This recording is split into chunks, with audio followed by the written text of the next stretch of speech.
Hello everyone, আসসালামু আলাইকুম। অনেক দিন পরে একটা বড় ভিডিও নিয়ে আসলাম। আসলে এই ভিডিওটা আমি অনেক দিন থেকে মেক করে রেখেছি, তবে আপলোড করার সময় হয়ে ওঠেনি।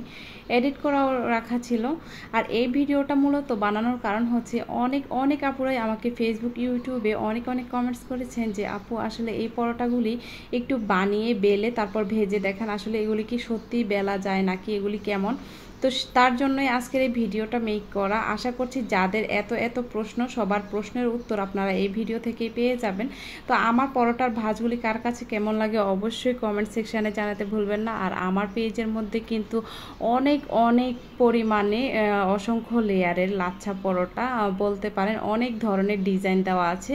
এছাড়াও বিভিন্ন ধরনের পিঠার বা টেকনিকগুলা দেওয়া আছে। আপনাদের যদি ভালো লাগে অবশ্যই আমার পেজটা ফলো করে রাখতে পারেন।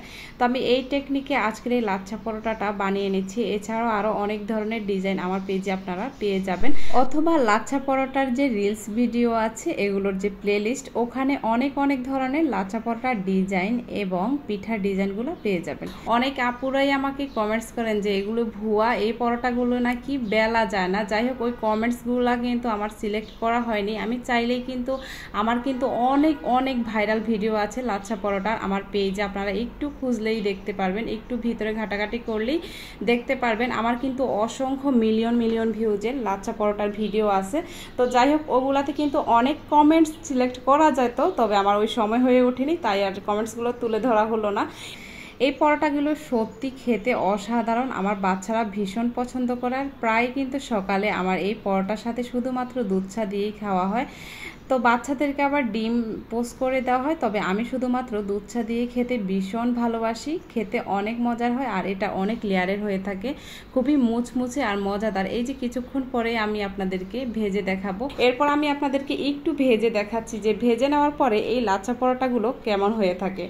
আর আপনি যদি সকালবেলা শুধুমাত্র এইরকম একটা পরোটা আর শুধু 1 কাপ চা হয়, তাহলে আপনার নাস্তাটা একদম জমে যাবে। হালকা তেলের মধ্যে ভেজে নিচ্ছি। আর ভেজে নেওয়ার পরে কিন্তু এই পরোটাগুলো লেয়ারগুলো একদম স্পষ্ট হয়ে যায়, আর একদম লেয়ার খুলে খুব সুন্দর করে খাওয়া যায়।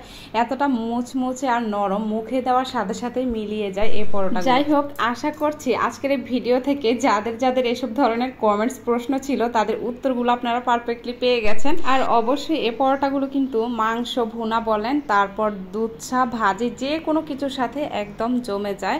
আশা করছি আজকের ভিডিওটা আপনাদের কাছে ভালো লেগেছে। আর অবশ্যই আমার চ্যানেলের যদি ভিডিও পরোটা অথবা পিঠার ডিজাইনগুলো আপনাদের কাছে কিছুটাও ভালো লাগে, তাহলে অবশ্যই লাইক, কমেন্ট, শেয়ার করতে ভুলবেন না। আজকের মতো বিদায় নিচ্ছি। আল্লাহ হাফেজ। সবাই ভালো থাকবেন, সুস্থ থাকবেন, এই কামনায় রইল। পরবর্তীতে দেখা হবে অন্য কোনো ভিডিওতে।